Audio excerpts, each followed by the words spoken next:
বাংলা চলচ্চিত্র, সাহিত্য ও শিল্পকলার ইতিহাসে যে নামটি স্বর্ণাক্ষরে লেখা আছে তিনি হলেন সত্যজিৎ রায়।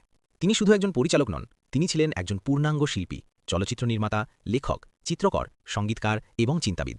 ১৯২১ সালের ২রা মে কলকাতায় জন্মগ্রহণ করেন সত্যজিৎ রায়। তার পরিবার ছিল সংস্কৃতি ও সাহিত্য চর্চায় সমৃদ্ধ।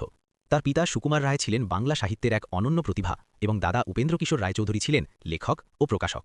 এই পরিবেশই ছোটবেলা থেকেই সত্যজিৎ রায়কে শিল্পমনস্ক করে তোলে। প্রেসিডেন্সি কলেজে পড়াশোনার পর তিনি শান্তিনিকেতনে রবীন্দ্রনাথ ঠাকুর প্রতিষ্ঠিত বিশ্বভারতীতে পড়াশোনা করেন। এখানেই তিনি ভারতীয় শিল্প ও সংস্কৃতির গভীর রস আস্বাদন করেন, যা পরবর্তীতে তার চলচ্চিত্রে স্পষ্টভাবে ফুটে ওঠে।